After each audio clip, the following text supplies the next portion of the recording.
je vous propose que nous commencions cet échange. Je voudrais donc saluer l'ensemble de nos participants, chacune et chacun d'entre vous, de nous avoir rejoints pour ce webinaire qui s'inscrit dans un cycle de débats organisé par la Fondation Prospective et Innovation.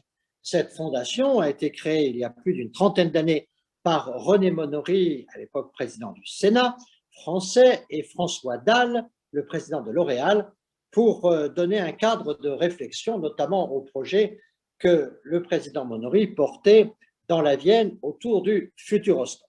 Donc nous avons, dans cette fondation, décidé de porter nos travaux de cette année 2021 sur la nouvelle donne avec l'élection de M. Biden que les États-Unis font maintenant développer dans ce monde qui nous préoccupe.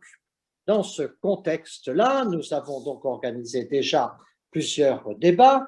Aujourd'hui, nous allons parler de la monnaie, de la guerre des monnaies, on va parler du rôle du dollar, de l'euro, on va parler du yuan, et donc des tensions entre la Chine et les États-Unis. Et nous aurons notre prochain cycle qui aura lieu le jeudi 20 mai. Et là, nous parlerons plus globalement de la tension entre la Chine et les États-Unis.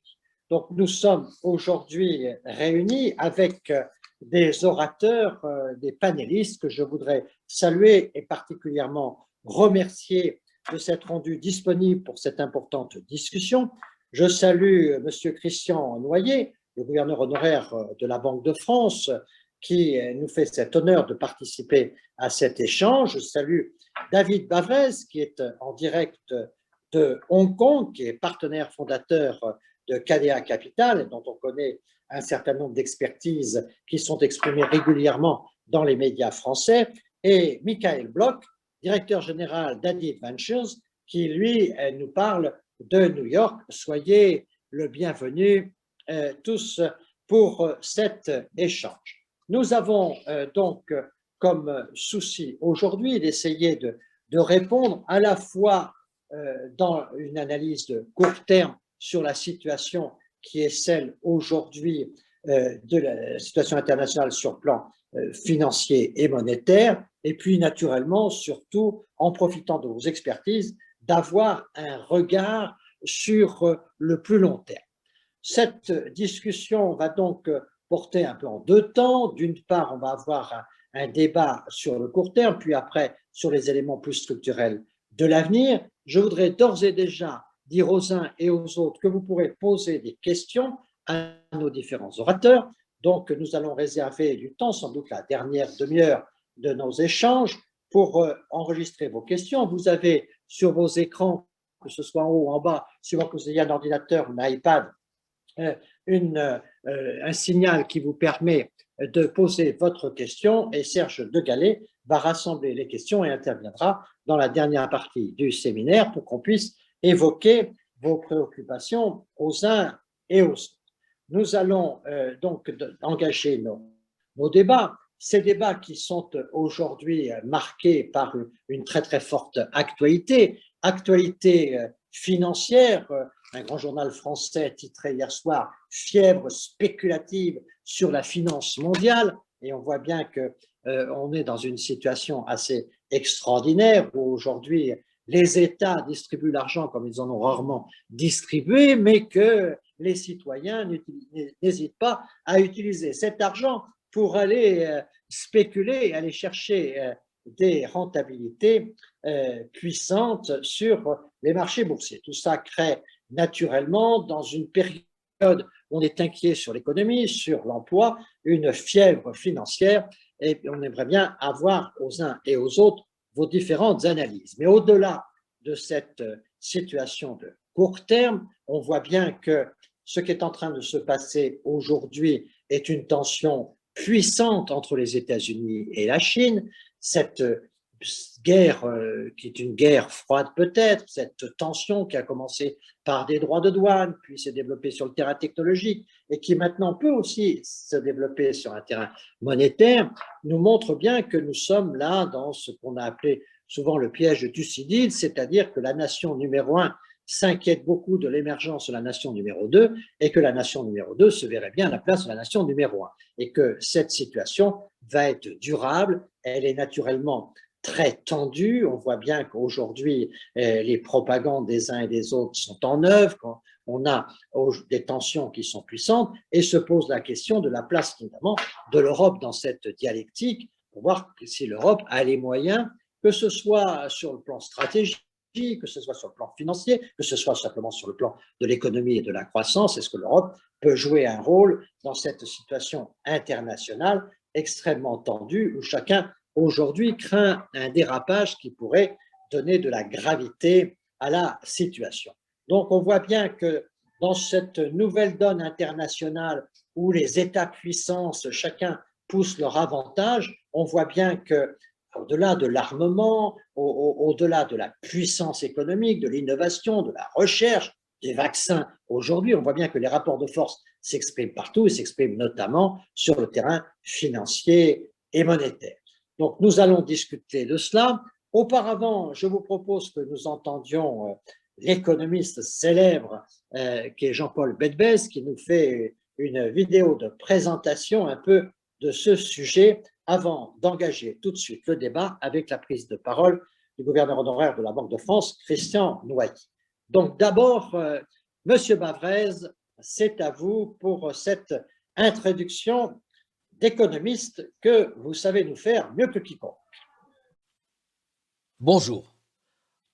Dollars, yuan et euros, bitcoin, diem et autres, que se passe-t-il donc entre les monnaies, les grandes et les nouvelles? Feuilleton.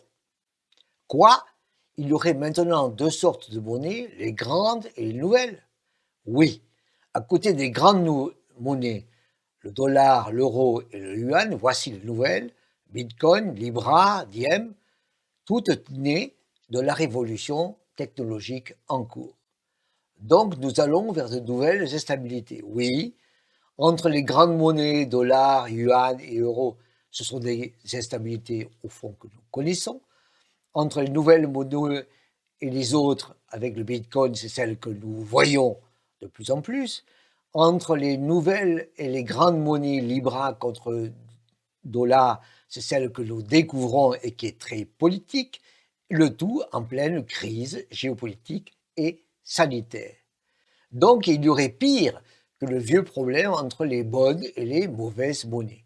Ce vieux problème, il vient de la loi de Gresham, 16e siècle, du temps où il y avait deux monnaies, dans un pays d'ailleurs, l'or et l'argent. Tout va bien ou tout allait bien, aussi longtemps que le poids en argent de la monnaie argent était considéré comme bon. S'il y avait des doutes, à ce moment-là, tout le monde payait en argent, et donc l'argent circulait. Par contre, tout le monde gardait l'or. Autrement dit, on pouvait dire à l'époque, la mauvaise monnaie chasse la bonne, la mauvaise monnaie est celle qui circule partout, la bonne monnaie est celle qui a disparu parce qu'elle a été thésaurisée. Donc aujourd'hui, c'est beaucoup plus compliqué parce que nous sommes dans des échanges internationaux et où il y a évidemment plus de poids à prendre en considération, des poids économiques, le PIB, des poids politiques, des poids diplomatiques, des poids militaires et des poids juridiques avec ce qu'on appelle l'extraterritorialité du dollar. Autrement dit, où que ce soit quand l'on paye en dollars, les États-Unis disent c'est chez moi, ce qui évidemment pose problème aux autres pays et aux autres monnaies. Donc tout est devenu beaucoup plus compliqué à mesurer. Commençons quand même à l'ancienne à mesurer les poids des PIB. On voit aujourd'hui que la course des PIB est aujourd'hui gagnée par les États-Unis, qui ont un PIB de l'ordre de 21 trillions de dollars, contre la Chine à 14 et contre la zone euro à 13. On voit, et c'est ça qui a fondamentalement changé la donne, que la zone euro a été plus touchée par la crise du Covid, avec une perte de 6,8%, que les États-Unis ont perdu 3,5% de PIB, alors que la Chine n'a fait que ralentir. Il y a donc des interrogations sur le futur, comment ces économies différentes vont en quelque sorte recouvrer le temps perdu, rattraper le temps perdu. Mais il se trouve en plus que le dollar, qui est la monnaie du plus gros poids économique, est aussi celle qui est la plus échangée. Ça n'est pas une surprise, c'est celle qui représente 87,62% des échanges, dollar contre euro, dollar contre yen, dollar contre yuan. C'est aussi la monnaie qui est la plus gardée. Donc on est la monnaie qui est à la fois la qui circule le plus et qui est la plus conservée, puisqu'elle représente 60% des réserves officielles de change dans le monde, contre l'euro à 20% et très loin derrière le yuan à 2%. Donc on voit bien que tout sera, et tout dépendra en fait de l'égalité des PIB, croissance comparée entre les États-Unis et la Chine. Aujourd'hui, ou plutôt hier, on pensait que l'égalité des deux PIB serait en 2040 et donc que dans 20 ans, le PIB chinois rattraperait le PIB américain. Mais tout ceci a été remis en cause par la crise du Covid qui a affecté plus l'économie américaine que l'économie chinoise, ce qui fait que l'égalité des deux PIB serait plus proche 3 ans, 4 ans, 5 ans, même 10 ans, si l'on a un rattrapage et un forcing de la croissance chinoise autour de 5 et quelques pourcents par rapport aux États-Unis qui iraient à 2 et quelques pourcents. Donc les rapports des grandes monnaies sont essentiels avec et au-delà des PIB. Donc partout, il faut des soutiens des politiques budgétaires et des politiques monétaires. Les politiques budgétaires, ce sont les déficits, et les politiques monétaires, ce sont les soutiens avec les banques centrales qui achètent, pour une bonne part, les dettes officielles de chacun des pays. Tout ceci dépend des objectifs que se donnent les banques centrales. La Fed se donne comme objectif l'inflation, mais ça n'est pas très précis. Le taux de chômage minimum, mais ça n'est pas très précis. Autrement dit, elle gagne du temps. Quant à la Banque centrale européenne, elle aussi, elle se donne comme objectif l'inflation, mais elle n'y est pas et on en est d'une certaine manière assez loin, donc elle gagne aussi du temps. Quant à la Banque centrale chinoise, elle veut répondre aux objectifs du Parti communiste, donc elle a elle aussi du temps devant elle. Est-ce que l'on pourrait dire à ce moment-là qu'il n'y a aucune concurrence entre les grandes monnaies? Officiellement, il n'y en a pas. Officiellement, chacune court dans son couloir et avec interdiction d'aller regarder, pas regarder, d'aller faire, d'aller empêcher l'autre de courir. En réalité, ça n'est pas le cas. Et on voit bien que le taux de change de l'euro aujourd'hui, comme par hasard, est celui qu'il y avait il y a 20 ans. Autrement dit, on a un euro-dollar qui n'a pratiquement pas bougé sur toute cette période. De la même manière, on a des interrogations entre le yuan et le dollar. On voit bien que ce qui se passe entre la Chine et les États-Unis est regardé de près par les autorités chinoises et les autorités américaines, et que la Chine a arrêté de dévaluer sa monnaie et s'apprête maintenant à la réévaluer, le tout regardé de très près par les États-Unis. Arrive à ce moment-là le Bitcoin qui ne valait rien il y a 20 ans et qui maintenant vaut autour de 60 000 dollars le Bitcoin, mais ça dépend, est-ce que c'est le matin ou est-ce que c'est le soir? Le Bitcoin n'est pas une monnaie parce que c'est un actif extrêmement instable, c'est en fait un actif électronique qui vient d'arriver dans le jeu et qui perturbe le jeu. C'est pour ça qu'arrivent maintenant d'autres monnaies, quelque chose qui est profondément différent, qui est le Libra, qui deviendra Diem.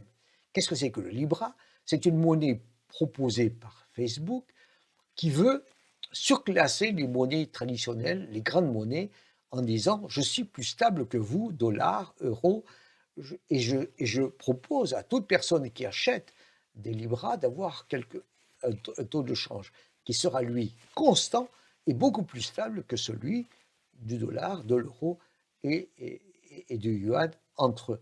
Donc je suis meilleur qu'eux.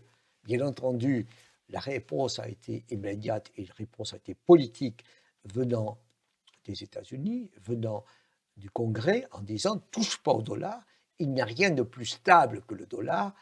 Et à ce moment-là, le Libra a dû faire machine arrière en disant « mais non, je vais faire un stablecoin, c'est-à-dire je vais faire une monnaie qui vaudra $1 aux États-Unis, qui s'appellera le diem. Dans d'autres endroits, je verrai comment je ferai, mais en toute hypothèse, je ne veux pas fabriquer une super monnaie mondiale privée plus stable que les autres. Mais il n'empêche que tout ceci, à savoir ces bouleversements, le Bitcoin électronique, l'arrivée du Libra, tout ceci a chamboulé le jeu. Et tout ceci montre qu'il y a des problèmes politiques entre les monnaies et des problèmes également liés aux croissances, à l'informatique et aussi au problème de l'extraterritorialité du dollar. Donc chacun essaie d'avancer et chacun essayait de faire sa propre monnaie, chacun étant chaque banque centrale avec ce qu'on appelle les monnaies digitales de banque centrale, MDBC. C'est la Chine qui a commencé, ça n'est pas une surprise, chez elle d'abord, et elle essaie de développer, à mon avis, de plus en plus avec les routes de la soie pour payer en yuan, autrement dit, pour sortir en fait de l'extraterritorialité du dollar. Mais ceci va être suivi sans doute très rapidement par l'Europe qui va développer le e-euro. Et bien sûr, un jour plus tard, par les États-Unis qui suivront, mais qui n'aiment pas forcément. Moralité, les guerres des monnaies sont toujours là, mais beaucoup plus compliquées que du temps de notre ami Grisham. La loi de Grisham est donc plus jeune et plus compliquée que jamais. Merci. Merci beaucoup, Jean-Paul Bedbez. Ce qui est bien avec les professeurs, c'est qu'ils donnent beaucoup d'informations, mais en même temps que tout ça est très pédagogique. Merci à Jean-Paul Bedbez. Maintenant, je vais laisser la parole à Monsieur le gouverneur Christian Noyer. Vous aurez les uns et les autres, chers orateurs, 2 temps de parole, l'un sur l'actualité, l'autre un peu sur la stratégie, le long terme. Donc, à chaque fois, 5-7 minutes, si vous voulez bien, pour qu'on ait le temps non seulement de bien s'exprimer, mais en plus de pouvoir répondre aux questions. Et donc, Monsieur Noyer, votre réaction sur cette nouvelle donne du rapport de force entre les États-Unis, l'Europe et la Chine, et puis aussi, naturellement, parlez-nous un peu de l'euro et comment l'euro peut espérer un rôle et peut avoir une utilité dans ces circonstances qui sont des circonstances préoccupantes d'un côté et puis d'autre part qui sont très agitées de l'autre. Vous avez la parole, Monsieur Noyer. Merci à vous d'être avec nous. I'm going to try to answer your question in English this time. I think when we look at the various currencies, we have to realize what is the starting position. Jean-Paul Bedbez has shown the starting position in terms of foreign exchange reserves, but there are other ways to look at the use and importance of currencies. It's true, foreign exchange reserves the last statistics we have show US dollar a little bit over 60%, the euro a little bit over 20%, and the RMB is around 2%. Of course, this has also to see with the fact that China has a lot of reserves. By definition, they have US dollars and some euros. Europe has sizable reserves, mostly in US dollars, but a few renminbis. The US have very little reserves, and that's part of the explanation. But most of the explanation lies with the interest of the rest of the world. But if you look at international debt, for instance, in which currency it's named, there also the US dollar is about 64%, the euro 22%, the yuan is about 0%. International loans, 54, 25, about 0. Foreign exchange turnover, 44% for the dollar, 16% for the euro, 2% for the renminbi. Global payment today, 42% in dollar, 36% in euro, less than 1% in renminbi. So the starting point clearly shows clearly dominance of the US dollar, a relatively strong position of the euro, even if about half of that of the dollar, and the starting point very, very low for the Chinese currency. And this has to see with invoicing, the preferred currency for investment, the linked currency areas. A number of other countries or currency areas are linked to the US dollar and some to the euro.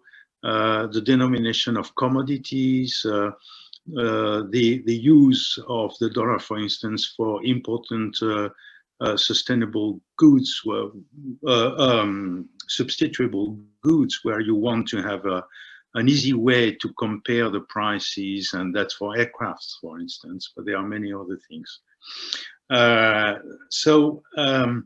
The starting point is this one. Now, there's clearly a willingness of some countries to escape the dominance of the dollar. And mostly, the most important factor is probably the fear of the US sanction, the tendency of the US to extend their jurisdiction beyond their territory. And for that, they use the dollar, not only the dollar, but mostly the fact that you settle most transactions in dollars on the US territory at some point. But there are obstacles which explain that it goes very slowly. The liquidity of the market, the fact that there is a big sovereign issuer, the easy capacity to invest and disinvest, the fact that there are clear rules of law in a single jurisdiction. In Europe, there are some differences between countries. China has not yet acquired the credibility for freedom of investment and disinvestment. And of course, all these to a wide acceptability of the US dollar. So it explains why the changes are very slow. I think it will continue to develop. I think the main threat to the US dollar is their abuse in the use of the US dollar to impose sanctions and to impose their point of view, even on transactions which were absolutely in line with the international law, the United Nations law, not to speak of the European law or Chinese law, whatever it is, but it will take a lot of time. On cryptocurrencies, I think the distinction made by Jean-Paul Bedbez is quite right. The central bank digital currencies will probably develop much more quickly than was expected before, after the experience of the pandemics. The stable coins may have some use. Stable coins are a bit like a currency board. They are linked to a currency, so they are just tools, private tools, but totally dependent on the official currency. For the real crypto, the Bitcoin and others, I absolutely do not believe that they have any future. For me, they are just assets without any fundamental, anything behind. And it's a little bit like a Ponzi scheme. I mean, it's only based on speculation, but there is nothing you can buy with that, except if somebody wants to use it with you, but that will remain a small minority of possible transactions. So I think it has absolutely no future. So that's where we are in terms of currency, in my view. I think I should stop there.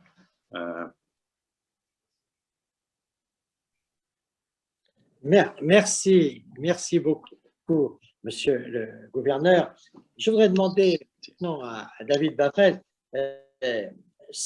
quelle est la vision qu'il peut avoir de sa position en terre de Chine, à Hong Kong aujourd'hui, sur la suprématie du dollar, sur les actuelles tensions. Et puis, une question qu'on entend beaucoup en Europe, c'est les risques d'extraterritorialité chinoise, c'est-à-dire est-ce qu'un jour on peut s'attendre à ce que les Chinois développent des rapports de force symétriques aux rapports de force développés par les Américains. David Bavrez, votre sentiment sur ces sujets? Ben moi, depuis Hong Kong, je voudrais vous donner le sentiment de la vision chinoise qui est, je crois, différent de la perception de l'Occident. Les Chinois aiment toujours mettre les choses en perspective historique. La crise de 2008, pour eux, est le retour de la Chine sur l'échiquier mondial. Et cette crise de 2020, c'est l'affirmation de la Chine sur l'échiquier mondial. Et il y a deux aspects où je vois vraiment une position chinoise qui me paraît très différente de celle des États-Unis. C'est sur la nature du plan de relance et sur la perception du risque d'inflation. Donc, je voudrais passer un petit moment sur le plan de relance où, en fait, la Chine, aujourd'hui, essaye toujours de comprendre, tirer les leçons des erreurs qu'elle a fait dans le passé. En 2008, la Chine a sauvé le monde avec un plan de relance à l'époque de 10% du PNB qui impressionnait beaucoup et qui fait que dans la décennie 2010, en fait, ces investissements très souvent non productifs ont fini en prêts non performants pour les banques chinoises et en profit pour Wall Street. Donc, la Chine a dit « j'ai sauvé le monde, mais c'est moi qui ai payé, ce sont les États-Unis qui en ont profité. Donc, je ne vais pas faire la même erreur. » Donc, la première différence entre les plans de relance américains et chinois, d'abord, elle est quantitative. C'est-à-dire qu'en Chine, on l'a limité à 10% du PNB, alors qu'aux États-Unis, quand vous additionnez toutes les mesures prises, depuis un an, on en est à ce chiffre astronomique de 40% du PNB, qui est tout simplement sans précédent historique. La deuxième grande différence, elle est qualitative, c'est-à-dire que la Chine veut éviter les investissements non productifs et a décidé d'allouer au moins 25 à 30% dans ce qu'elle appelle les nouvelles infrastructures, c'est-à-dire les infrastructures pour, d'une part, la révolution digitale, c'est-à-dire accélération de la 5G, accélération de toute l'infrastructure pour l'Internet des objets, alors qu'aux États-Unis, les infrastructures sont là, nous allons avoir des routes et des autoroutes. Donc, les États-Unis construisent l'infrastructure du XXe siècle. La Chine veut construire l'infrastructure du XXIe siècle. Et puis, deuxièmement, la révolution environnementale avec un mix énergétique où les renouvelables vont remplacer le charbon.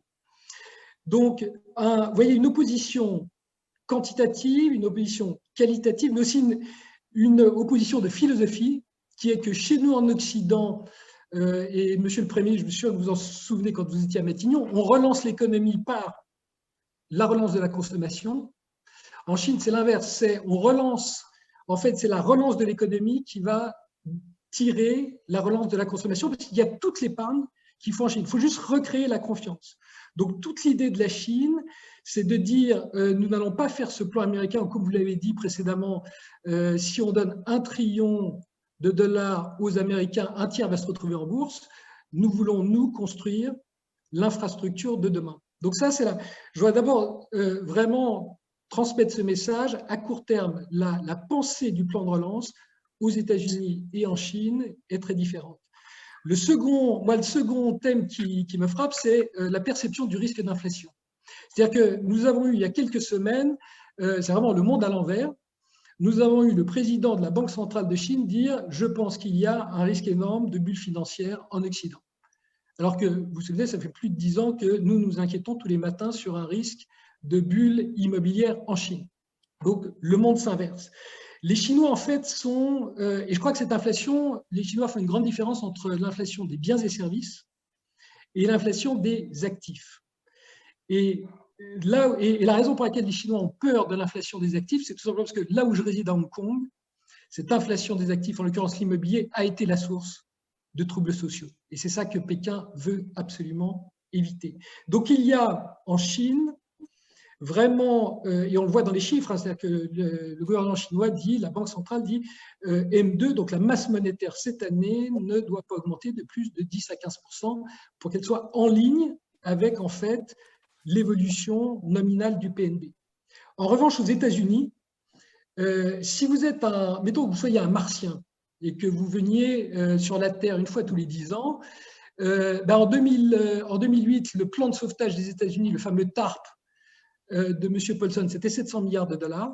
Et il nous a dit à l'époque, c'est du bazooka. Vous ne reverrez jamais ça toute votre vie. Aujourd'hui, c'est 7 trillions de dollars. Donc, on ne sait pas s'il y a de l'inflation dans le monde, mais il y a au moins une certitude, c'est qu'il y a de l'inflation dans les plans de sauvetage aux États-Unis. C'est fois 110 ans. Et ça c'est justement… Alors, les États-Unis disent il n'y a plus de vélocité de la monnaie. Donc, ça n'est pas grave parce que toute cette création monétaire ne va pas tourner en inflation. Et la Chine, elle, est, je crois, beaucoup plus consciente de ce risque inflationniste. Donc, en conclusion, je dirais, la Chine se croit la grande gagnante de cette crise parce qu'elle dit « j'apprends de mes erreurs d'il y a 10 ans, du plan de relance », et elle pense que les États-Unis vont perdre par arrogance en disant le statut de réserve de ma monnaie que M. le gouverneur a mentionné me permet en fait de faire ce que je veux et notamment créer en l'espace de 2 ans une augmentation de la masse monétaire de 25% supérieure à celle du PNB. Donc voilà le message que je voulais faire passer depuis la Chine. Message reçu, Monsieur Bavrez. Merci beaucoup de votre intervention. Avant de laisser la parole à Michael Bloch, je voudrais vous rappeler que vous avez sur vos écrans des icônes. D'abord, une icône pour poser des questions, Q&R, où vous pouvez poser des questions et elles seront transmises dans la dernière demi-heure de notre débat. Et vous avez aussi l'icône traduction, où là, vous choisissez votre langage. Nous avons une traduction simultanée de grande qualité de français en anglais, d'anglais en français. Et donc, vous pouvez choisir la langue qui vous est la plus bienveillante. Donc, utilisez ces 2 icônes pour la suite de nos débats. Et je laisse maintenant la parole à Michael Bloch, directeur général d'Adit Ventures, et en lui demandant notamment son analyse sur la relance américaine et sur, au fond, la nouvelle dot Biden. Est-ce que c'est vraiment en train de changer de manière significative? Well, thank you, Mr. Prime Minister. And I'd like to, I will address what the Biden administration means for global macroeconomics for the United States, but also for Europe and China. But really, when I look at the current macro situation and the currency situation, I break it down into 4 different factors that I'll run through quickly, not to run over in time. The first one is the data. Just look at the numbers. And the United States right now is enjoying great economic success. We'll get to the reasons for that and the other 3 factors, of course. But right now, we're looking at a situation where we have a manufacturing PMI, Purchasing Managers Index, at the highest since 1983. We're looking at a services PMI, the services versus goods component of that, at its all-time high. We're looking at over 900,000 jobs added in the Bureau of Labor Statistics data from March. And we were looking at all-time highs in the housing data. The housing data, the housing market here in the US, the problem is not so much demand as it is supply. We can talk more about the bubble aspects of that when we talk about policy. Now, Europe is also showing some great economic success here as well. I mentioned these purchasing managers indices, and the manufacturing indices for Germany and the Eurozone also recently hit all-time highs, which is just wonderful, great news. As a global investor, I have not been more excited about European opportunities in a long time. That being said, in Europe, we're also seeing Eurozone unemployment rates maybe not going as well as we thought. And for the services parts of the economy, given some of the continuing lockdowns in various countries, unfortunately, those are still showing contraction for much of Europe. Germany just went above the magic number for show expansion there. But Europe, we're seeing a lot of encouraging things from the data. Now with China, China was earlier than the United States or Europe in pulling out of last year's downturn. Right now I'm seeing a lot of the data leveling off there. And from the U.S. perspective, we're watching very curiously. But I was happy to hear David Bavarez's comments about how China is wary of bubbles. And sure enough, the People's Bank of China is really looking to contract down on the supply of money and application of credit here. It shows a lot of sensitivity to that and a lot of good thought in terms of being preemptive there. Well, that brings us to the policy part of the equation, which is the second factor I wanted to talk about. With the Biden administration in power now and the Democrats having a hold on both the House and the Senate, we are, as Senate Majority Leader Chuck Schumer said the other day, we have an opportunity here that only comes along 2 or 3 times every century here in US politics to enact policy. The thing is, the hold on the Senate, popular opinion, and the overall political environment in the United States means that there is going to be a lot of opportunity to enact these expansive fiscal policies, but perhaps it's not going to be the $10 trillion programs of some of the progressive thinkers' dreams. We are looking at something more measured, something more calculated. So in terms of what that does, in terms of creating higher deficits, creating higher taxes, it's going to be a little more muted than perhaps the fears or hopes, if you will, are going to be. In terms of what Europe's doing, we're watching here in the United States very eagerly to see what President Macron and what Mario Draghi in Italy and what Angela Merkel's successor in Germany are going to do to lead fiscal reform and policy. And that's going to be a very important part of helping to keep these green shoots of growth in Europe to continue growing. As for China, it's interesting, David, again, you mentioned how China's focused on the digital part of the infrastructure. To be fair, United States also has that as part of its fiscal infrastructure plans, to be fair. We perhaps should be more focused on that. I've been a big advocate for bigger focus on reskilling, education, productivity gains as part of tax and fiscal policy. But with China, we are watching to see what the next steps in fiscal policy are, and we're very curious in the United States to see that. And that's really the policy part. The third thing I want to talk about is, I've alluded to a bit, but it's the actual politics as opposed to policy, which gets us more into psychology and game theory, perhaps. But really what I'm talking about here, as I mentioned, that the Democrats here in the United States, they have a hold on policy, but it's tenuous. We have a barely, there's a majority in the Senate only by virtue of Vice President Harris's vote. And there's a lot of, the Democratic Party here is not a monolith. There is dissension within the party in terms of what policy should be. At the same time, after 4 years of Trump-led exceptionalism in the United States, now we're looking at a situation where Biden, President Biden and his team want to reach out to the world. They want to project this, better reconciliation with other parts of the world, including the EU, including Japan, and ultimately including China. But right now, there is this fear that if they open up too much and show too much cooperation, it'll be painted by the other side as being weak. And that's a big problem that we need to face, given that there's elections to be won or lost, unfortunately. And unfortunately, it colors a lot of these economic and global policies that we talk about. From the standpoint of how the U.S. views China right now, I can tell you again, as a global investor, I am eager to see better opportunities in China and to take advantage of those opportunities to work with Chinese companies and people. But right now we're seeing China is not only grappling with their relationship with the United States, but also with Europe, with Australia, with other countries in Asia. President Biden and Prime Minister Suga are meeting at the end of the week. And there is this concern that, they are putting up this united front against China, which again is driven by politics, not policy. And that's, very troubling from a standpoint of reconciliation and fostering growth and cooperation. And really the fourth thing I want to talk about is really what I would call market dynamics and psychology. Everything that I've said, the stronger data, the ability to enact policy, has me pointing towards continued US dollar hegemony and leadership and strength. But the wild card here for the US, and again, David alluded to some of this in his comments, is is there a moral hazard issue here? Have we opened ourselves up too much to asset bubbles, to the housing market, stock market bubbles?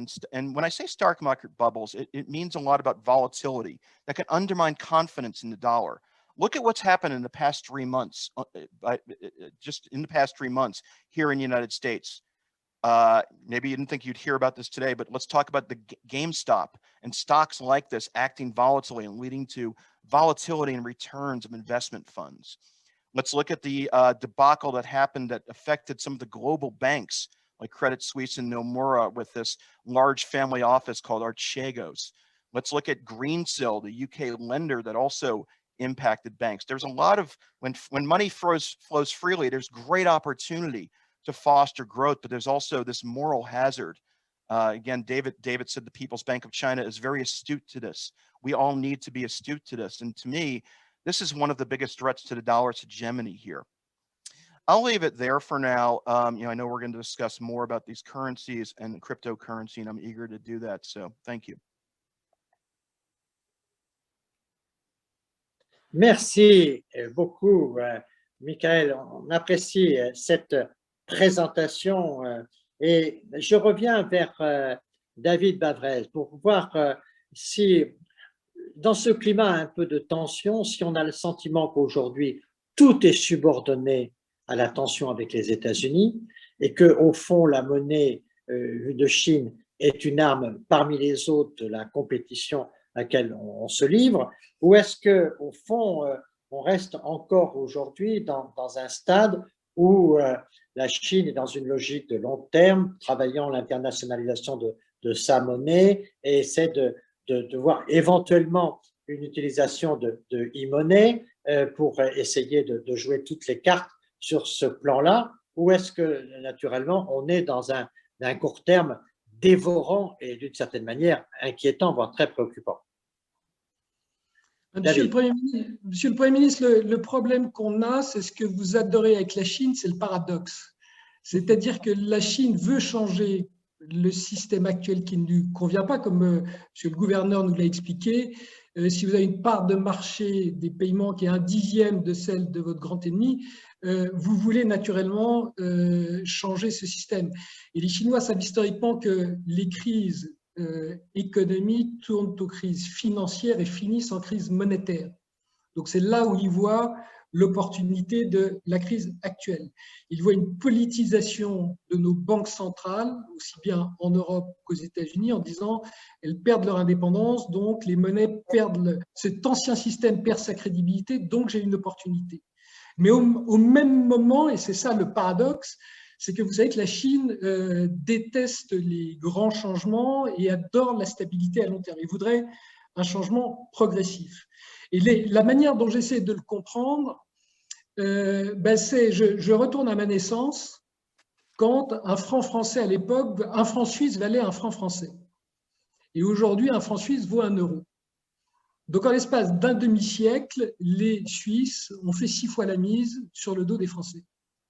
Et aujourd'hui, en gros, un dollar vaut 6 RMB. Et la question que je me pose, c'est est-ce que dans 50 ans, nos petits-enfants auront 1 dollar égale 1 RMB? Ça veut dire en gros une appréciation composée de entre 3 et 4% par an pendant un demi-siècle, ce qui correspond potentiellement au gain de productivité relative de la Chine par rapport aux États-Unis. Donc, ma première remarque, c'est que sur le système actuel, les Chinois veulent le changer, mais en se disant finalement, le temps travaille pour nous et soyons progressifs. Mais comme ils sont toujours plus ambitieux dans la vie, ils disent, il y a une optionnalité qui m'intéresse aussi, c'est le changement structurel de la digitalisation. Parce que je vois ce qu'a fait la digitalisation dans le commerce, dans les médias, dans le tourisme, et je me dis que cette digitalisation peut être aussi puissante dans les monnaies. Et c'est là où la Chine pousse de manière, je pense, très compétitive, ce qui s'appelle le e-RMB, donc le RMB digital, avec des plans pilotes aussi bien dans la région de Suzhou, Shanghai et du Guangdong, avec l'ambition de le montrer au reste du monde aux Jeux Olympiques de Pékin en janvier 2022. Et en gros, il s'agit de changer les règles du jeu en disant une monnaie a toujours été, la crédibilité d'une monnaie est venue de l'entité d'émission, la Banque centrale. Eh bien moi, je vais changer parce que je ne vais jamais être crédible auprès de la Terre entière et je vais la définir par l'utilisation. Et donc, ça va me permettre, moi, gouvernement, d'en contrôler l'utilisation, ça va me permettre de récupérer toutes les données dont j'ai envie sur la population. Donc moi, gouvernement, en fait, je suis le premier gagnant. Et monsieur le gouverneur, vous avez dit que vous vous attendiez à ce que les monnaies digitales soient plus rapides que prévu. Je lis aujourd'hui des objectifs officiels de 9% des paiements en Chine en 2025, 15% en 2030. Et je ne serais pas étonné qu'en fait, effectivement, comme vous le supputiez, ça aille plus vite. Donc, je dirais en conclusion, la Chine espère que, et Michael, je suis désolé, ne le prenez pas mal, mais que cette crise soit le dernier. Tout ce que vous venez de décrire des États-Unis qui sont en pleine forme, qui rebondissent très très vite, les Chinois espèrent que ce soit le dernier tour de piste du dollar. Mais on va voir ce que nous réserve l'avenir. Oui, donc enfin, sur ce sujet, toutes les informations qu'on peut... Ce qui apparaît assez évident, c'est que le dollar a quand même encore des bonnes heures devant lui. Mais on va interroger le gouverneur à la fois sur cette question de la digitalisation des monnaies, mais aussi peut-être, s'il veut bien, nous donner son sentiment sur la signification un peu de cet accord d'investissement entre l'Europe et la Chine. Est-ce que c'est un signal politique? Est-ce que c'est quelque chose sur lequel on peut s'attendre à des changements, que ce concept de réciprocité puisse trouver une réalité? C'était quand même pas rien de signer cet accord entre l'Europe et la Chine à 20 jours de l'installation de Joe Biden à la Maison-Blanche. Quelle est votre lecture un peu de cette situation, monsieur le gouverneur, s'il vous plaît? C'était clairement un signal politique important que de signer cet accord d'investissement. Derrière, on voit bien que il y a à la fois la recherche par l'Europe d'une affirmation de son poids sur la scène internationale, de sa capacité à négocier dans un domaine qui n'est pas purement le commerce traditionnel. Et la même chose du côté de la Chine, être capable de signer des accords à un moment où les États-Unis, en tout cas de la précédente administration, ont été très opposés à tous les accords internationaux et ont préféré l'unilatéralisme. Ça va sans doute complètement changer avec la nouvelle, ou pas mal changer avec la nouvelle administration, mais il est encore un peu tôt pour le savoir. Il y avait aussi sans doute des objectifs économiques. L'Europe souhaite développer ses capacités, elle est en sous-capacité de production par rapport à la force de travail de sa population. Et la Chine a un problème de crédibilité pour les investissements chez elle, parce que la Chine a eu longtemps, des décennies après l'Europe, un contrôle d'échange, des règles de contrôle des investissements, des secteurs qui étaient permis partiellement ou pas ou non autorisés. Donc, ça répondait à toute une série de besoins. Ceci étant, le contenu de l'accord est quand même relativement modéré. C'est plus, à mon avis, un signal politique.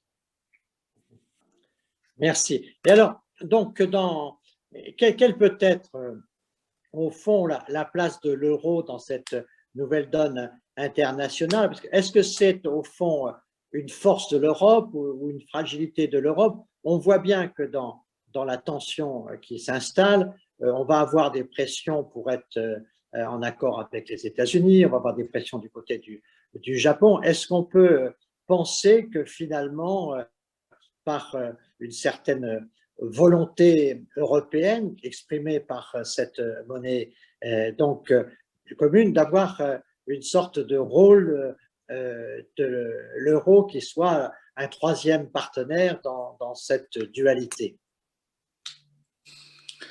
Moi, je pense que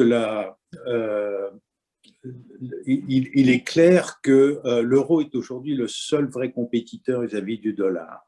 Le dollar était parti pour rester très dominant, comme vous l'avez dit, pendant encore de nombreuses années, peut-être des décennies, parce que les changements sont toujours très lents et parce que le dollar cumulait un très grand nombre d'avantages de crédibilité, de liquidité, de capacité d'investissement, et était la monnaie de référence de beaucoup d'échanges de biens, même entre des pays qui n'utilisaient pas cette monnaie sur le plan interne, et beaucoup d'endettement et d'investissements internationaux.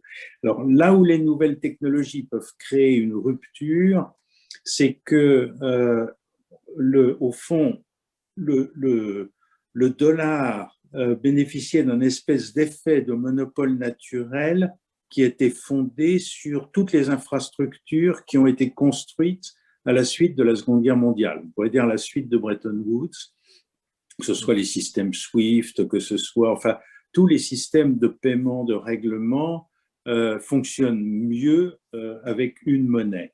Et le dollar a surfé, ça n'était pas le seul motif, mais a surfé sur cet effet. C'est un grand économiste américain, Eschen Green, qui a dit récemment « New technologies will destroy the network effect that created a natural monopoly ». C'est bien cette idée-là que ça va ouvrir le jeu. Alors, ça ouvre le jeu, mais pas pour 50 monnaies internationales, parce qu'il faut avoir une masse critique, des infrastructures, des capacités technologiques, un poids dans le commerce mondial, un poids dans l'investissement international. Et ça, au fond, ce sont des critères que, bien entendu, les États-Unis continueront, même en numéro un, à posséder, mais que la zone euro possède déjà aujourd'hui assez largement, et ça va la renforcer, d'avoir cette capacité de concurrence à travers l'utilisation des nouveaux systèmes technologiques. Et ça ouvre le jeu pour la Chine, qui avait tout sauf le point de départ, c'est-à-dire qu'elle partait de rien. Et donc, ça va lui permettre de rattraper un peu plus vite. Alors, je pense qu'on joue quand même sur des années, peut-être des décennies, mais ça peut créer un monde un peu tripolaire. Le Japon est un peu trop petit, le Royaume-Uni est vraiment hors course, et aucun autre pays ne présente les caractéristiques. Bon, la Suisse est tout petit. Aucun autre pays, aucune autre monnaie ne présente les caractéristiques qui lui permettraient aujourd'hui, à ce stade, d'être dans ce jeu mondial. Rapidement, est-ce qu'on peut dire alors finalement que l'euro, c'est la principale force de l'Europe aujourd'hui? Je crois. Je crois que c'est vraiment quelque chose de central. Sinon, on serait un groupe d'États, un club d'États ayant mis en commun sa politique commerciale, mais le reste n'intéresserait pas le reste du monde, nos convergences internes. Avec l'euro, on a effectivement un actif commun qui a une valeur internationale, qui a une valeur pour plein d'autres pays et pour la communauté internationale en général. Merci, monsieur le gouverneur. Alors, Michael Bloch, alors qu'est-ce que vous inspire cette réflexion sur une Europe qui, avec sa monnaie, cherche à exister, au moins défendre une certaine part de souveraineté? On sait très bien que la souveraineté intégrale est une utopie, mais comment voyez-vous ça du point de vue des États-Unis? Yes, thank you. So, as Mr. Noyer said, 3 weeks before the Biden administration took office, there was this seemingly historic deal between the EU and China, greater understanding. When I looked at that at the time, I said, well, here's the block, if you would, that's going to, confront the United States dominance of global markets and global finance and, well, everything. And I saw that and, noted it. Here's the thing. I think looking at this now, I'm seeing some cracks in that, right now, when we look at China, China has a public relations problem on top of everything else, where, they're really being assailed globally for what's going on in the western part of China and Xinjiang and everything else. Now, we can debate till the end of time, and we will, and we could say, well, they're not alone in that. Unfortunately, here in the United States, we have social justice problems, including, sadly, recently, there's been this wave of anti-Asian hatred happening here. It's tragic, it's terrible, And please know that we're all here fighting against this here in the United States. But it's easy for China to then point fingers and say, well, the rest of the world has issues too, and they're right. The problem is, there is this EU-China deal, but then there's the EU imposing sanctions on Chinese officials and entities. Just a few weeks ago, this is happening.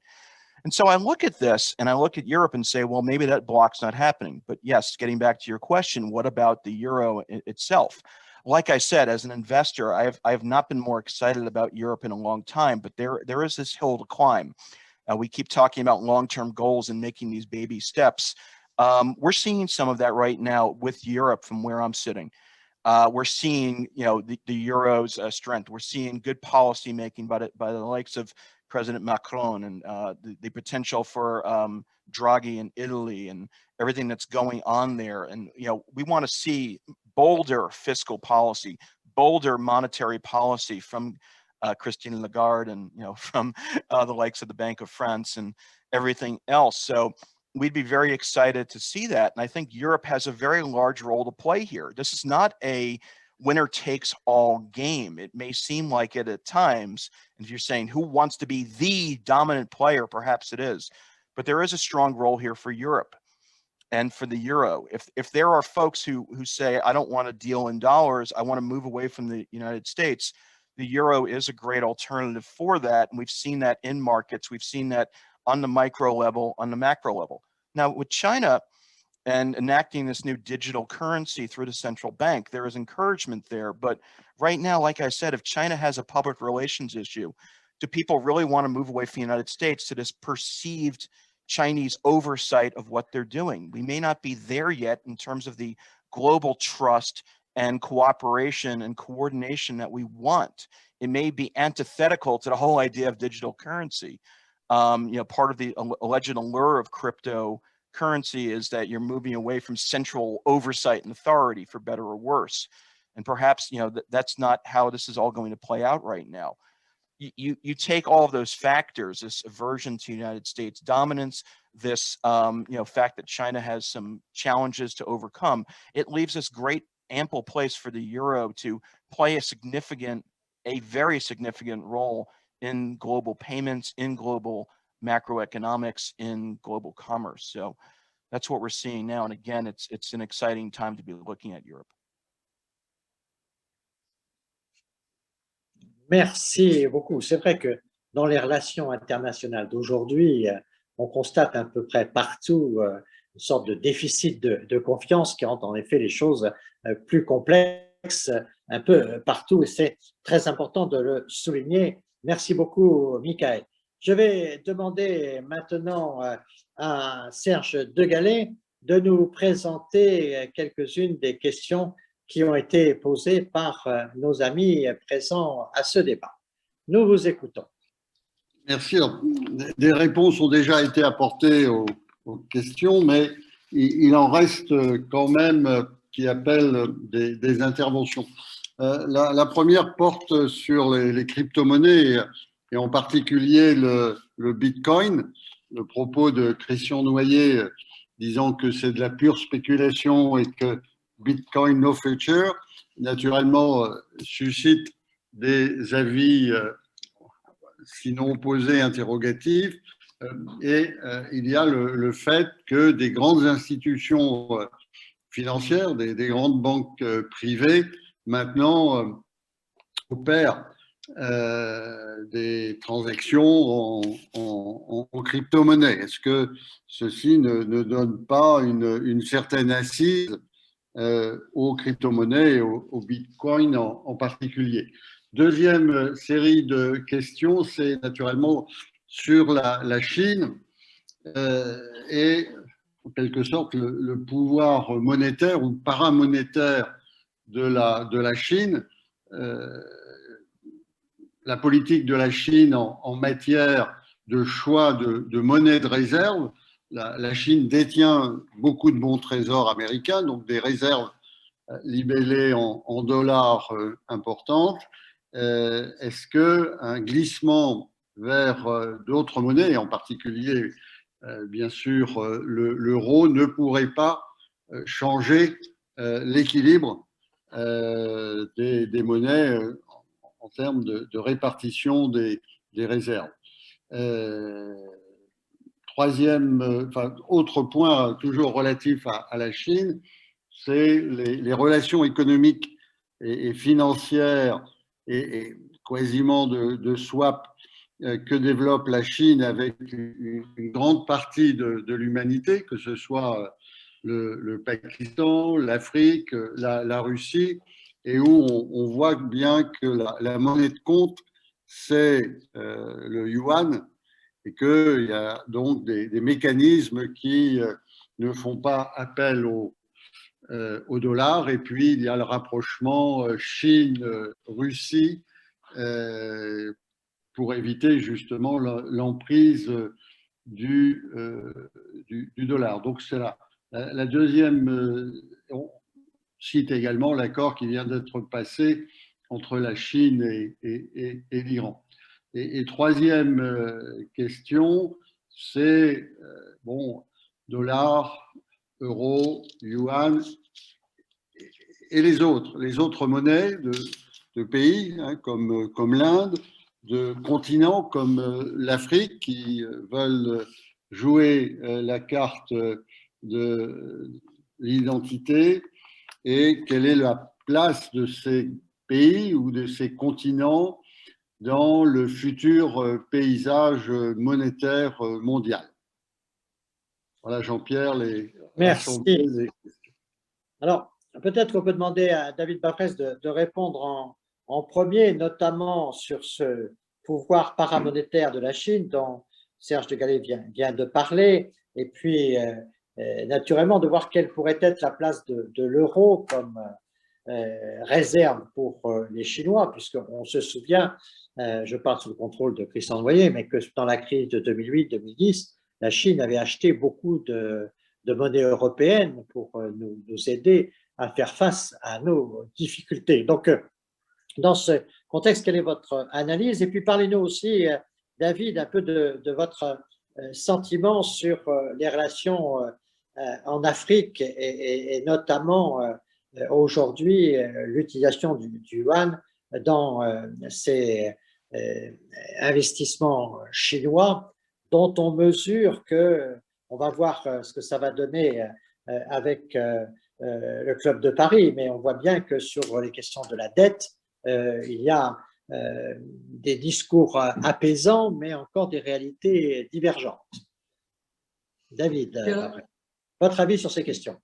Alors, je crois que le grand changement, c'est la balance des paiements de la Chine. Ce qu'on oublie souvent, c'est que quand Xi Jinping est arrivé au pouvoir en 2012-2013, la Chine avait des rentrées de balance des paiements de l'ordre de 500 milliards de dollars. Et c'est la raison pour laquelle il a dit, plutôt que de les réinvestir en bons du Trésor américain comme mes prédécesseurs, je vais lancer l'idée des routes de la soie qui me permettra d'avoir non seulement un gain monétaire, mais surtout un gain géopolitique. Et donc, pour répondre d'abord à la question sur le dollar, le pic était de 1,3 trillion de dollars. Aujourd'hui, on n'est plus qu'à 1 trillion.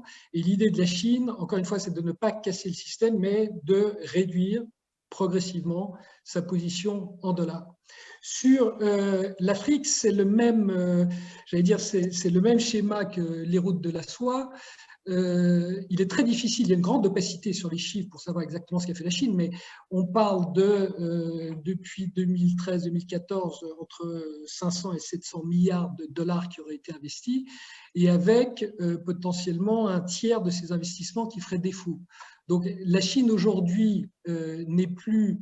Vous regardez l'an dernier, ces investissements des routes de la soie étaient en baisse de 75% d'année en année.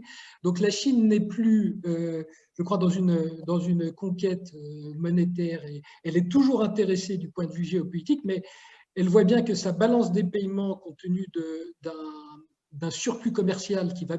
L'an dernier, il a été énorme compte tenu de la crise sanitaire, mais qui va s'amoindrir dans le futur.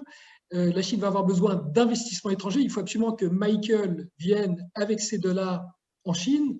Comme l'an dernier, ses compatriotes sont venus avec 150 milliards de dollars en Chine. Donc, la Chine est obligée d'avoir une monnaie forte pour attirer les capitaux étrangers dans, je ne sais pas si on appelle ça une guerre froide ou une paix froide avec les États-Unis, mais il semble bien qu'un pays qui est en tension avec les États-Unis va avoir besoin d'argent à la maison et doit attirer notamment, par exemple, l'épargne européenne et l'épargne japonaise qui traditionnellement venait aux États-Unis. Le dernier point que je voudrais mentionner, c'est le Bitcoin, parce qu'on oublie très souvent le rôle de la Chine, mais 2/3 des Bitcoins en circulation ont été minés en Chine.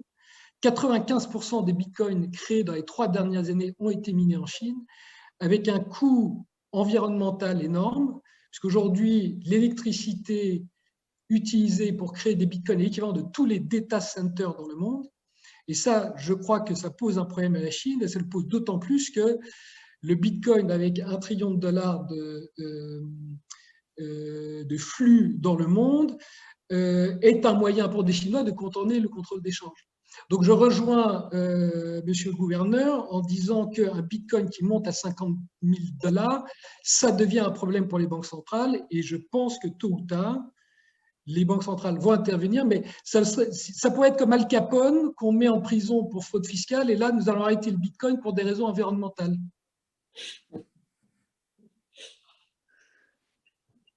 Bien, la casuistique n'est pas absente de la science monétaire. Donc, merci, David.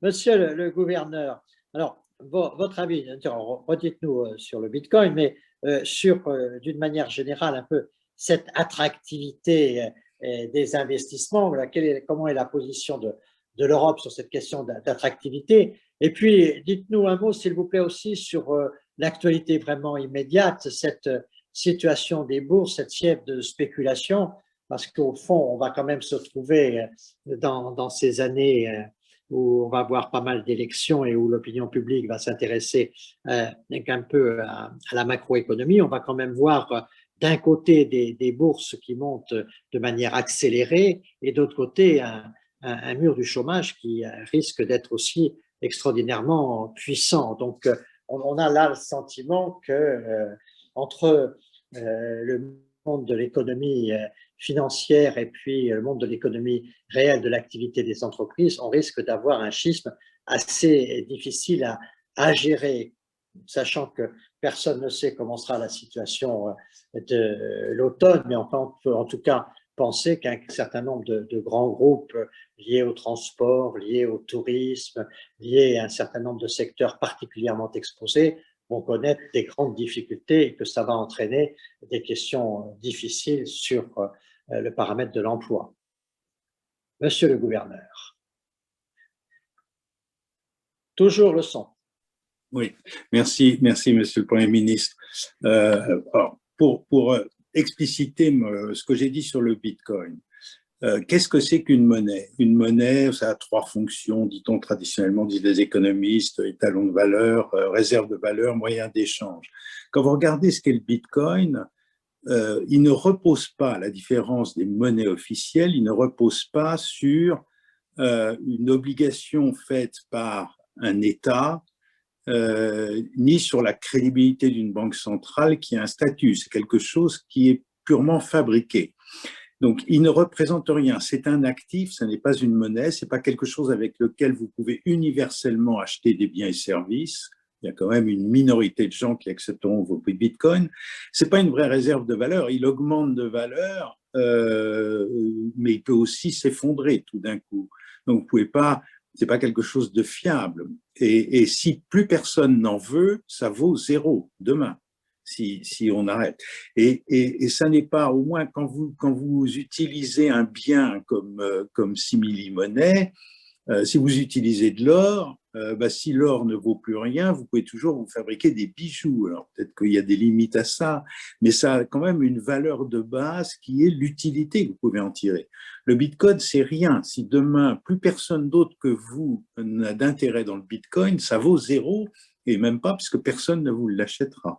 Donc, c'est vraiment, ça n'a pas du tout les caractéristiques d'une monnaie. Donc, c'est pour ça qu'on dit que c'est un pur instrument de spéculation. Alors, j'ai été étonné de voir qu'il y avait des banques qui acceptaient de faire le trading de choses qui sont de la pure spéculation, mais vraiment, il n'y a pas de réalité économique derrière. Sur la situation des bourses et la situation économique, les bourses ont toujours la caractéristique d'anticiper les mouvements. Donc, quand on a eu le développement de la crise pandémique au printemps de l'année dernière, au printemps 2020, on a vu un effondrement des bourses très prononcé qui anticipait en fait ce qui allait se passer dans le courant de l'année 2020. Et effectivement, on a vu une chute des économies la plus importante depuis la Seconde Guerre mondiale. Au passage, d'ailleurs, le système monétaire et financier a très bien résisté. Tout le monde dit le système bancaire qui a non seulement a bien résisté, mais il est une des solutions à la crise. C'est un des vecteurs de restauration de l'économie qui, certes, s'appuie sur les décisions budgétaires et monétaires qui sont prises par les autorités, mais c'est une courroie de transmission parfaite qui joue le job, qui fait le job. C'est-à-dire que les banques, effectivement, ont déployé le crédit à des conditions incroyablement facilitantes qui leur étaient financées par les banques centrales et, dans un certain nombre de cas, avec la garantie des États. Mais la courroie de transmission a parfaitement fonctionné, elle est en pleine forme. Qu'est-ce qui se passe maintenant? Simplement, les bourses anticipent le redressement de l'économie, qu'on commence à voir d'ailleurs très bien aux États-Unis et en Chine. Donc, elles anticipent en réalité sur ce qu'elles pensent se passer à la fin de 2021, c'est-à-dire des économies en plein boom, avec une croissance très forte parce qu'on rattrapera un creux, donc forcément repartant de très bas, le simple retour au niveau antérieur implique des taux de croissance très forts et une baisse du chômage très rapide, comme on le voit aujourd'hui aux États-Unis. Donc les bourses simplement anticipent de 6 mois, 9 mois, 1 an, ce qu'elles pensent qui va se passer. Et évidemment, on peut avoir l'impression en ce moment d'un écart entre les marchés financiers et la réalité économique. Cet écart est vrai, il existe, mais encore une fois, c'est un effet d'anticipation qui n'est pas facile à expliquer au grand public.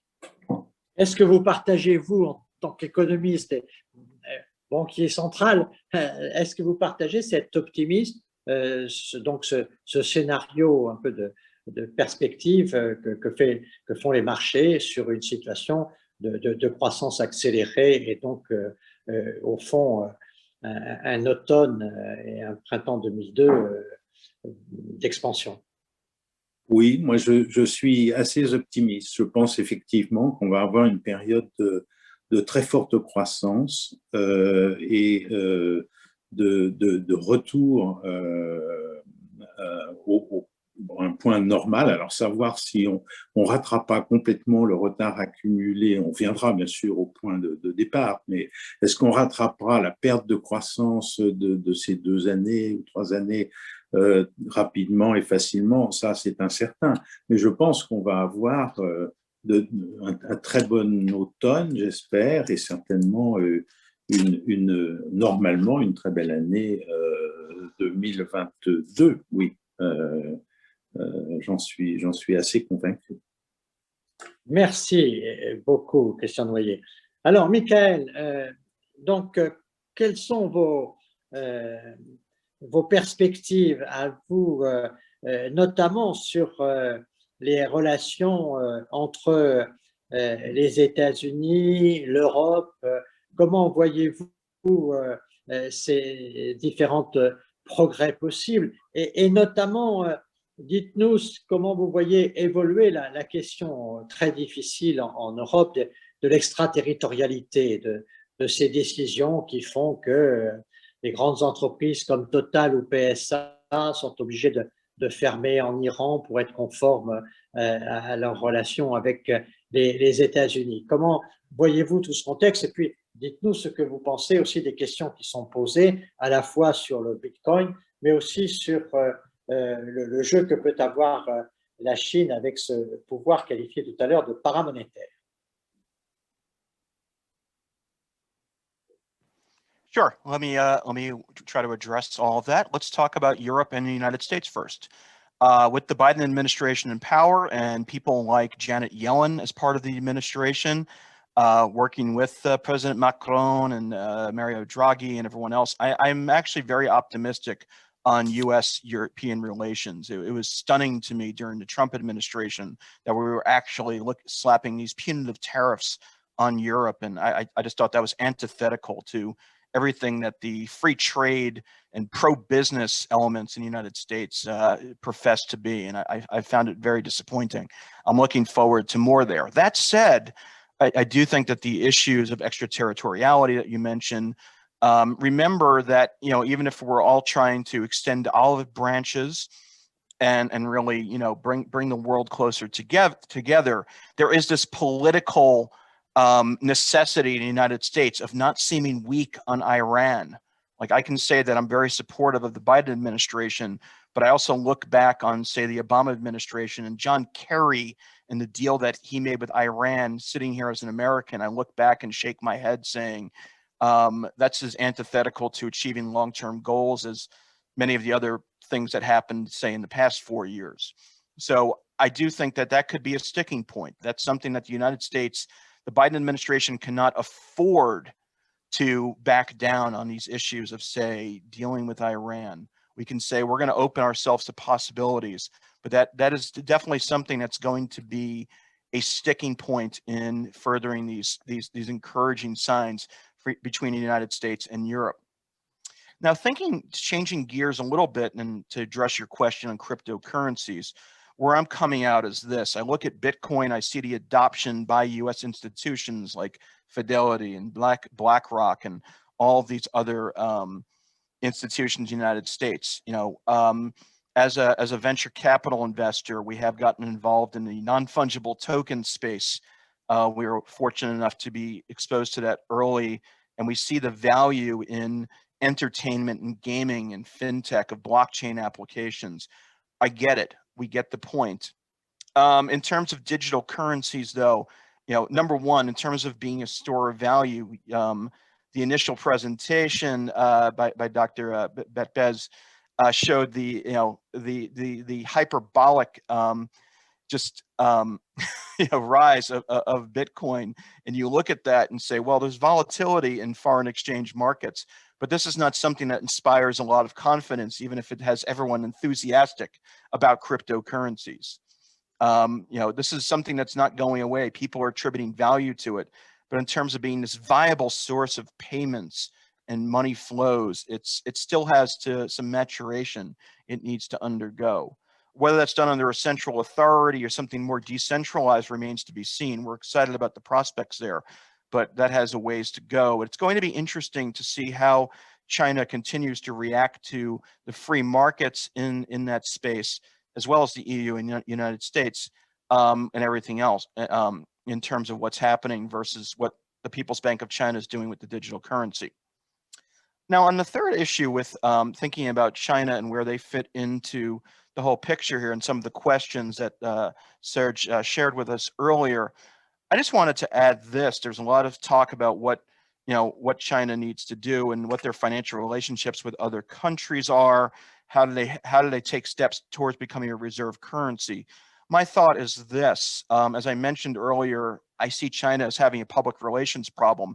If I was advising them, and you know, David, I do have to come over and visit you with my dollars. I'm looking forward to that. I was supposed to travel to Shanghai last summer, but that did not happen. But what happened, you know, what I see as a good solution for China is projecting this soft, benevolent power. You know, if they're interested in digital infrastructure, helping foster that in other markets that are developing and need to do that. They've done that before in Africa. They've done that before in other parts of Asia. Perhaps doing that is going to go a long way towards fostering trust and cooperation. And if it, you know, it has this benevolence of, you know, again, bringing the world closer together, fostering development, which of course China will benefit from, but the rest of the world can benefit from too. That's going to go a long way in terms of opening up the yuan's place, China's place, and really making for a more cohesive, better world for all of us. So.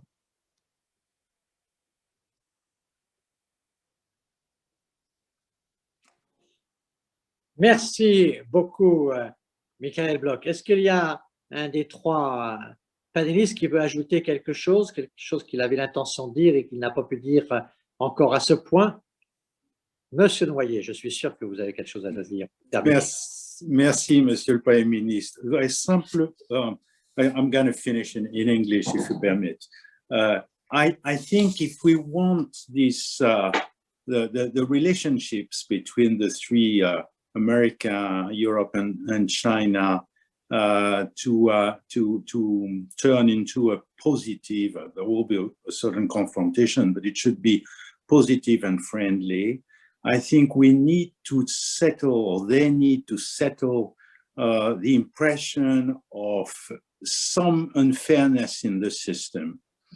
And the unfairness, the feeling of unfairness comes, I believe, from the fact that for historical reasons, for instance, the tariffs in the WTO were not set at exactly the same level. It was different between the US and Europe in 1945, 46 in the GATT. It was improved later. We have to check whether it should be considered as fair today. It's probably, but there are some imbalances in the trade of goods in favor of Europe, but imbalance also in trade of services in favor of America. So it's more or less balanced, but it should be rediscussed and checked and appeased, so as to rely on this multilateral agreement and stop enacting sanctions on one side or the other. With China, clearly, when they entered the WTO, at the time China was considered as a developing country. And for that reason, China was given the right to have higher tariffs than America and Europe had at the time, as all developing countries have higher tariffs, and this is recognized as a help for their development. Now, China's development is at such a point that we should find a way to equalize the average level of tariffs for goods and services, and whether it permits to reduce the surplus or to have a better balances of payment remains to be seen. But we should do something to avoid this impression that there is some unfairness, a level of unfairness in the system. It should not be too difficult. It should not be seen by China as a threat, but I think it could improve considerably the capacity for all to return to normal, the normal use of basic international agreements that I believe are very important for the global economy and the global development of all. Thank you, Monsieur le Premier ministre. Merci beaucoup, Monsieur le gouverneur. Je vous propose que nous suspendions là nos échanges puisqu'il est juste 16h30 et que je voudrais respecter les horaires des uns et des autres. Je voudrais vous remercier, David Bavrez, Michael Bloch et Christian Noyer. Je voudrais aussi remercier Jean-Paul Bedbez, Serge de Gallet et toute l'équipe de la Fondation Prospective et Innovation qui a mis en place ce webinaire, disons ce cycle de webinaires. Je voudrais vous donner rendez-vous à vous toutes et tous qui avez participé et ce dont je vous remercie à cet échange le jeudi 20 mai à 14h30, le troisième webinaire sur cette nouvelle donne après les élections américaines. Mais je voudrais en conclusion dire quand même que c'est pas souvent qu'on a des discussions comme ça dans lesquelles on trouve un certain nombre de bonnes nouvelles. Et donc, j'ai noté 5 bonnes nouvelles que je voudrais vous transmettre ici, qui sont importantes.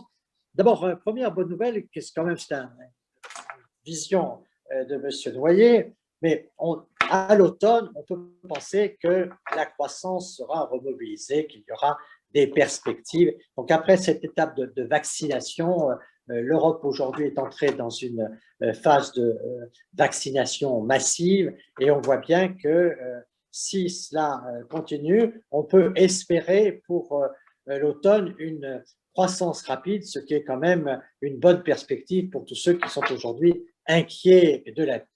Deuxième message aussi très important, c'est que l'Europe a une force et sa force, c'est l'euro qui peut, dans cette situation internationale tendue, permettre, si ce n'est un équilibre, en tout cas d'être un acteur et de participer à l'équilibre. Troisième élément sur les crypto-monnaies, là j'ai vu qu'il y avait un certain nombre de différences d'appréciation. Néanmoins, je pense que tout le monde est d'accord pour dire que le fait qu'il y ait des actifs sans fondement, des réalités économiques qui ne sont pas concrètes, opérationnelles, tout ça fragilise ce système. Il faut donc y être attentif, mais sans fondement réel dans l'économie, il y a là des risques sur lesquels on peut appeler à une certaine prudence. Vous avez les uns et les autres, que ce soit de New York ou de Hong Kong, que ce soit avec David Bavrez ou avec Michael Locke, tous appelés quand même à des messages d'ouverture et de coopération.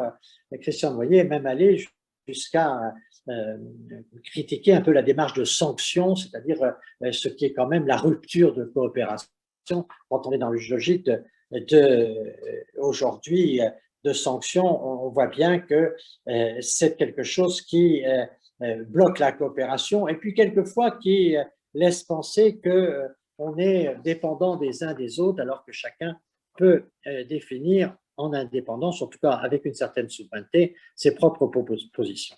Et puis, donc, il y a ce point sur la Chine que vous avez développé, les uns et les autres, notamment sur le dernier point avec Christian Noyer sur l'inégalité, les inégalités, et au fond, ce sentiment qu'il faut un certain équilibre, et ça devrait parler quand même un peu aux Chinois, dont l'harmonie est une de leurs valeurs, d'essayer de chercher à surmonter les difficultés, d'abord les identifier, et puis ensuite chercher, avec un climat de force de confiance, chercher à corriger les problèmes qui nous sont posés de manière à obtenir cet équilibre sans lequel il peut y avoir de paix. Je pense qu'il y a quand même un sujet sur lequel on peut espérer des progrès, c'est tout ce qui touche aujourd'hui à la protection de la planète comme protection de l'humanité.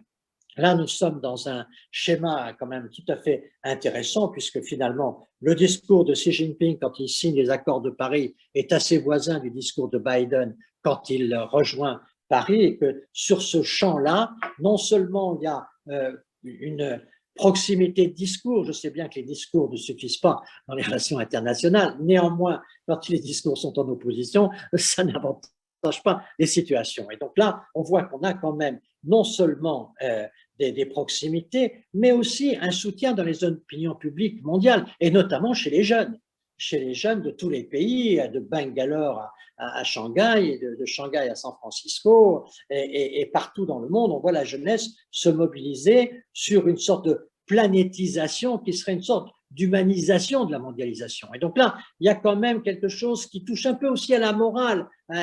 Pour avoir un équilibre, il faut aussi avoir quelques vertus. Aujourd'hui, on voit bien qu'il n'y a pas de puissances qui apparaissent vertueuses les unes vis-à-vis des autres au point de pouvoir conseiller une orientation avec une certaine force. Donc, il y a quand même, si dans cette démarche un peu développée à la fin, Christian Noyer sur l'inégalité, on allait à cette recherche d'équilibre, y compris pour affronter des préoccupations communes, à ce moment-là, et la planète un peu en est une, et au fond, si on passait progressivement d'un consensus de Washington à un consensus de Paris, avec les accords de Paris comme matrice, on pourrait avancer, non pas en abandonnant Washington, mais en ajoutant un certain nombre de préoccupations. Donc, je voudrais vous remercier beaucoup parce que j'ai trouvé dans ces échanges quand même des perspectives qui ne sont pas des perspectives aujourd'hui qui condamnent notre avenir, mais qui, pour peu que nous ayons conscience de la situation, nous donnent des opportunités d'agir. Et pour cela, je voudrais vraiment vous remercier. Merci à chacune et chacun d'entre vous. J'espère à bientôt et on pourra poursuivre ce type de discussion très enrichissante pour la Fondation Perspective et Innovation. Nous pourrons nous retrouver avec un compte-rendu de cet épisode de réflexion dans notre annuaire, notre almanach de 2022 qui s'appelle Le Shérif. Le Shérif était le surnom, Monsieur Noyer, vous devez vous en souvenir, c'était le surnom de René Monory, un ancien ministre des Finances qui est le fondateur de notre fondation. Merci à tous et à bientôt.